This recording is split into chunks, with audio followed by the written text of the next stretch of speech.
Today we dive back into the tub of foreign coins in our coin hunt series. Let's see what we can find.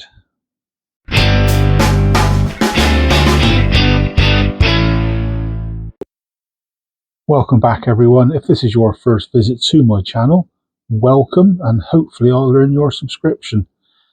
If you wouldn't mind please subscribing, that way you can keep up with all the other coin hunts that I'll be doing in this series and many more. This is the tub of mystery. I've gone through and taken a few of the duplicated French and Italian coins out, as they just kept popping up several times during other hunts, but I've left a few in there just for continuity down the line. What I will do is add a microphone so you can hear me scrunch my way through, as a few people have asked how come my mic on my neck is picking up the noise. There you go. Sorry if you've got headphones on. Right, what I'll do then is, if I come across anything that's small, quite detailed, I'll pop them under the scope after I finish the actual recording, and I'll put that in post-edit. And then hopefully we can have a closer look at what we can find. Right, let's get started.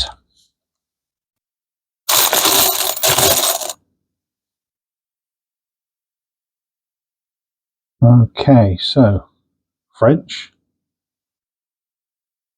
10 francs, 1991. So bimetal, it's like our £1 coins, pretty much the same size actually.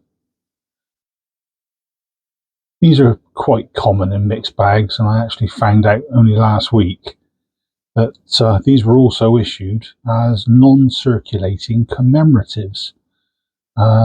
But the difference was the edges were smooth and not reeded, whereas these are reeded, well, in sections. But the commemoratives, the actual uncirculated version, completely smooth. So, first off, 10 francs.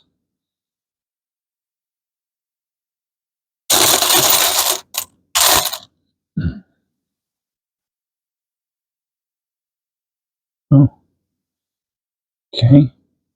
United Arab Emirates. That explains a lot.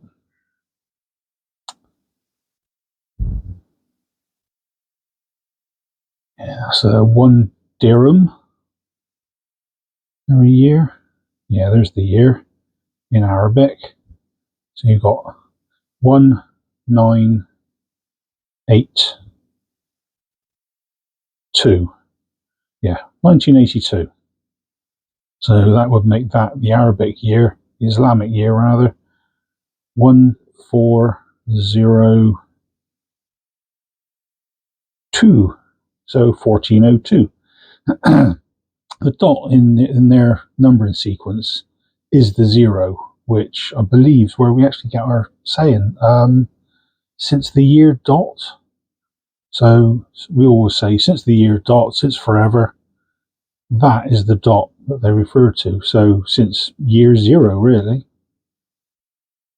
So this one's got, I think it's a traditional coffee pot, to be honest. Arabic coffee pot. See them quite a bit on TV shows, films, that sort of thing. I can't remember what they call them. Dali? Dila? Dala. I think Dala rings a bell. But yep, it's 1 dirham. 1982.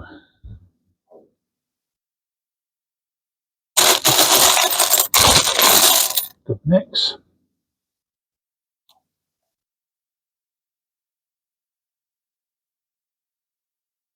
Oh, Israel. Half a shekel. There's shekel, half. So I presume that says shekel in the middle in Hebrew. So there's the Hebrew. What exactly is that? It's more like a harp, isn't it, I suppose? Where's the year? I don't know the year sequence on these things. Arabic, I can just about get my head round. Hebrew, not a clue.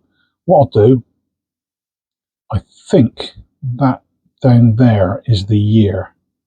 So I'll find out and I'll pop it in down here somewhere on the side. There you go.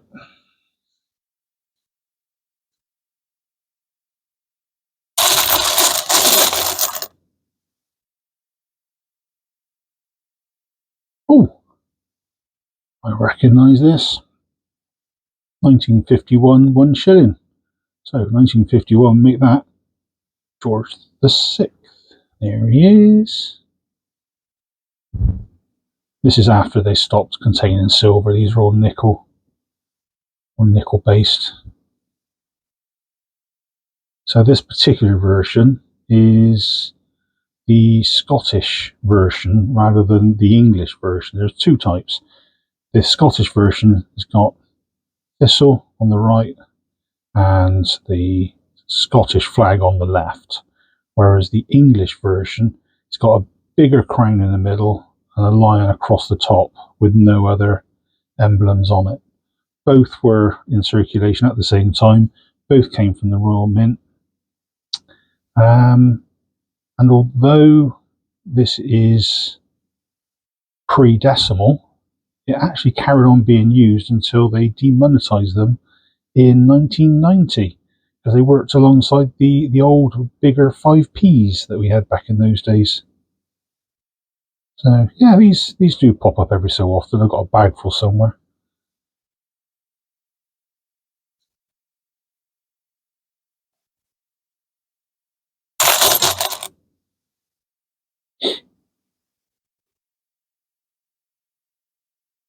Right, Sweden, 1 krona. Krona or kroner? I think it's kroner. So that's the Swedish coat of arms. We've got there Carl 16th Gustav Sweden. So is it Carl Gustav the 16th or Carl 16th Gustav? Seems a bit odd having the numbering sequence in the middle of the name. That is 1999. And I believe that there, that's a B, letter B, that I think is the mint mark. I don't know Swedish mint mark, so I can't really say which mint that comes from. I just know that they're usually showing up just there. So if you know, please do pop it into the comments. Might help.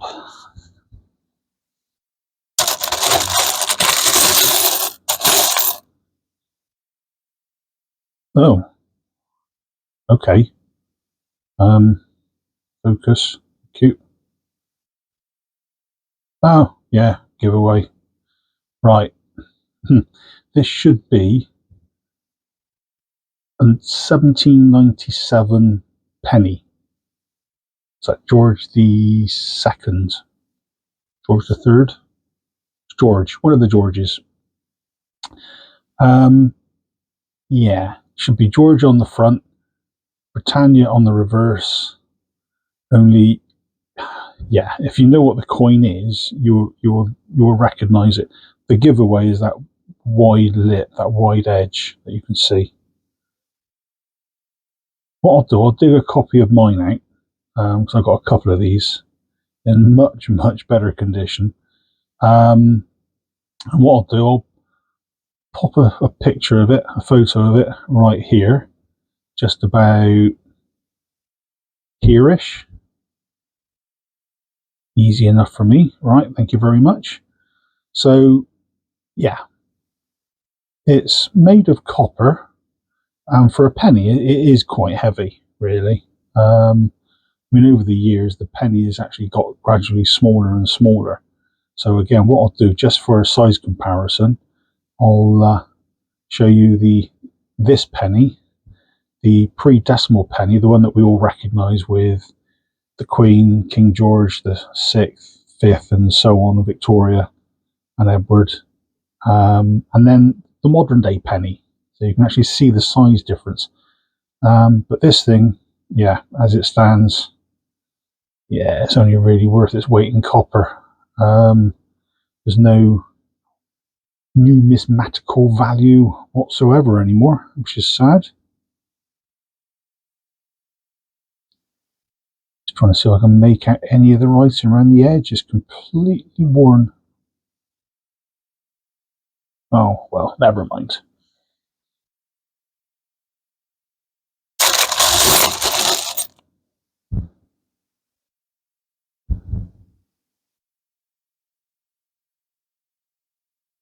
Oh, Japanese. We've had one of these before. This is 5 yen. So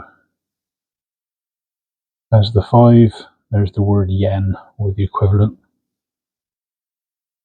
Then on the other side, we've got the 3 bits of writing at the top. Say, I think it's State of Japan, or Japanese Royal State, something like that. I think it's State of Japan.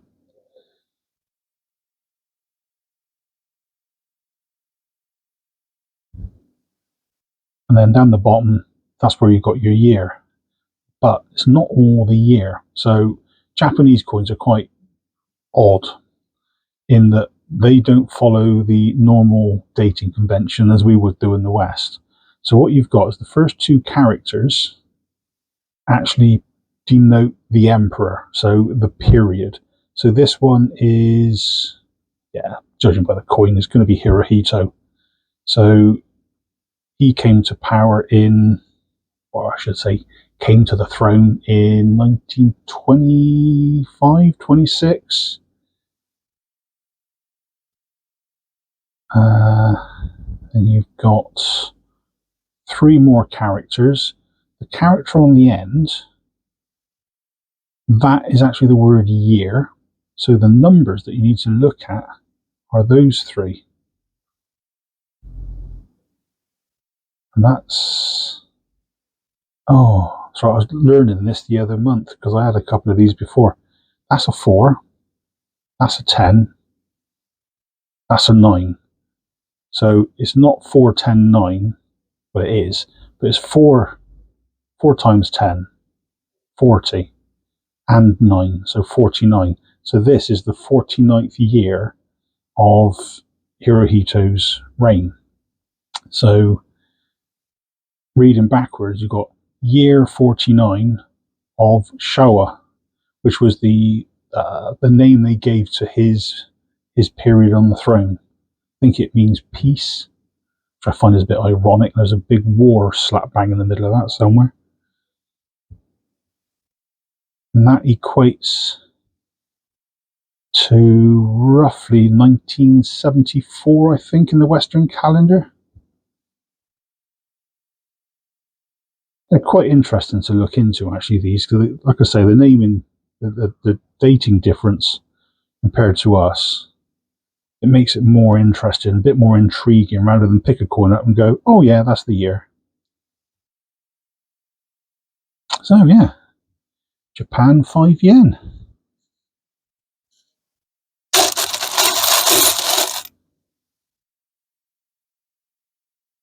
Oh, here we go again.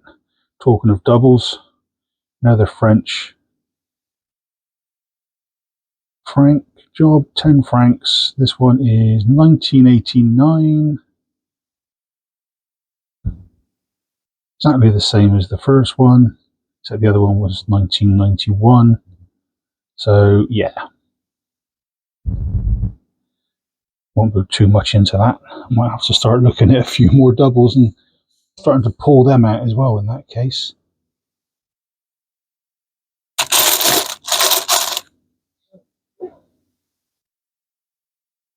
Oh, nice little American one. I haven't had one of these for a while. What's that? 1995. D-Mint mark, so that's Denver. And it's a dime. If you get any of these mixed bags, you often find these somewhere near the bottom. Given this one a big mix up just before I started. So it would have sunk to the bottom, being so small and lightweight. All the bigger ones would have come to the top. So yeah, like I say, 1995, Denver Mint Mark. There was, I'd say, easily over 1 billion of these minted, because of the amount that they get through. You're bound to lose them. I mean, look at the size of that. It's so small. It's like our old half penny, or anything between that and a new 5p that we've got. So yeah, fairly common in your loose change in your pocket or in mixed bags.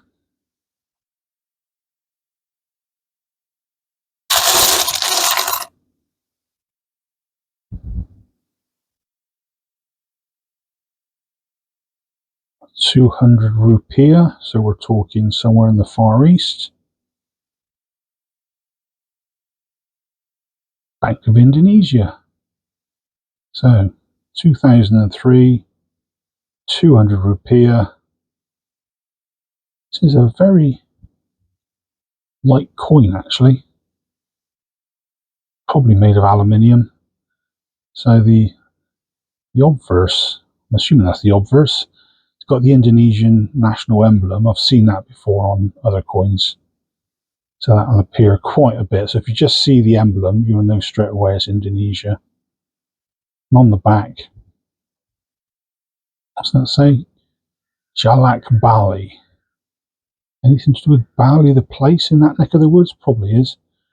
Looks like a crow. But I think in Indonesia they've got an abundance of minor birds. And that could be a minor bird. Well, as always, I'm happy to be corrected in the comments if anybody knows anything different. It's definitely a carrion bird of some sort, looking at that beak.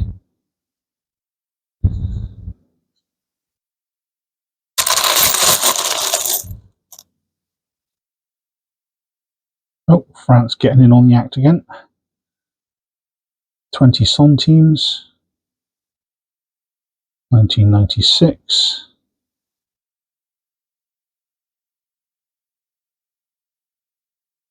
Yeah, this one's got, which mark is that? There's the mint mark just there next to the 6.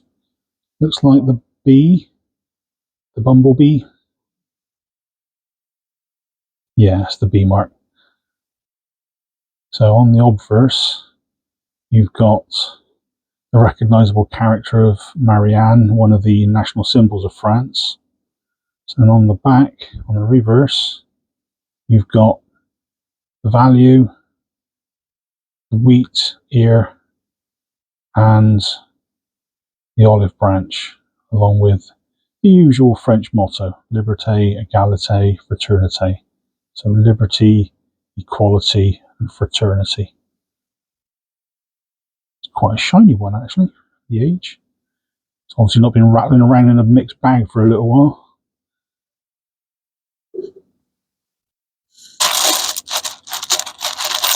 Give it a good dig. To do.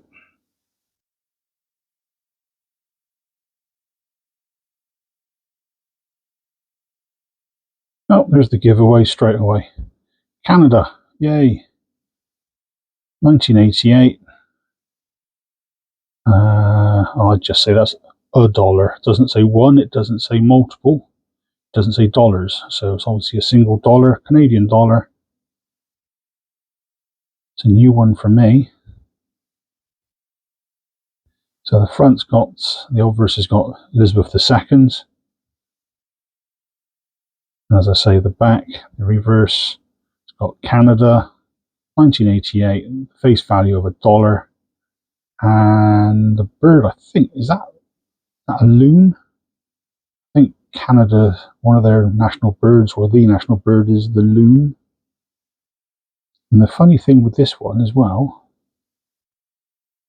it's not round. It's actually got 11 sides. So I'm just quickly counting. Yeah, there's 11 sides, which is very tricky on the eyes. Okay, so that's Canada, $1.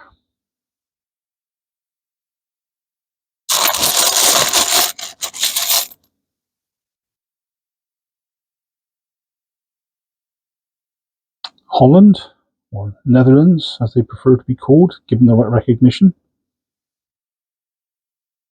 So Queen Beatrix on the front, on the obverse. Okay, so if that's that way around, which way around does that go? Well, that makes sense. Writing's level, the face is face down. That's a shame. So, 1G. Is that Gilda? Golden? Gilden? I always thought they were called Gildas. So yeah, you've got Beatrix on the front, and on the back here you've got, if it a focus, you've got the face value of 1 Gilda and the year, 1998. It's a fairly plain coin, really, even with all these squares on them. But what makes it interesting, I did notice as I picked it up, it's got an edge inscription. I'm trying to get it to focus. Here we go. So you've got God.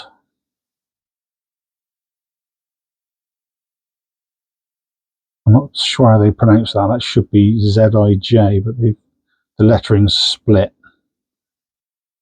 Z, I suppose you could say. Mit. Ons. God is with us. So it makes a change to have something with an edge inscription, really. So there you go. 1 Gilda.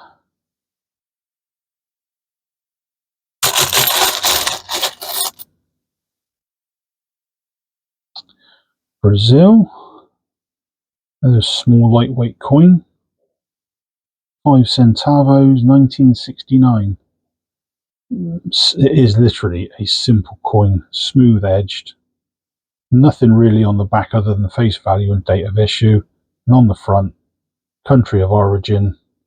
And I'm not too sure of the woman's name, but she's a bit like Marianne for France. She's one of their national emblems, so apologies to any Brazilians. But yeah, it's quite a simple coin. Gets the job done. 5 centavos.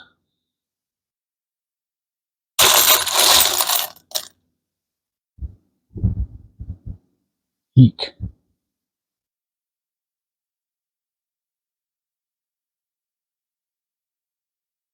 That way. That looks marginally better.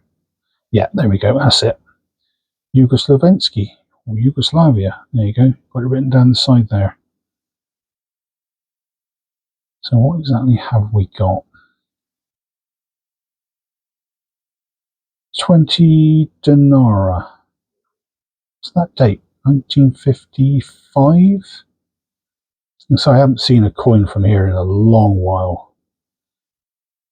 But yeah, the obverse, my Yugoslavia and that neck of the woods language, my translation skills are kaput. But from what I can remember, it's something like the Federal People Republic of Yugoslavia. So this would have been from the days of the Soviet Union and the communist bloc, the communist Eastern Europe. So the front bears the national emblem of Yugoslavia as it was, complete with, if you look at the top there, a star. And all the communist countries tended to have that, at least some of them still do today. So on the back, yeah, it just shows a man's face, the value, and the date of issue. I suppose the man and the cog probably represent something like the working man, which was something that the Communist Party were big into.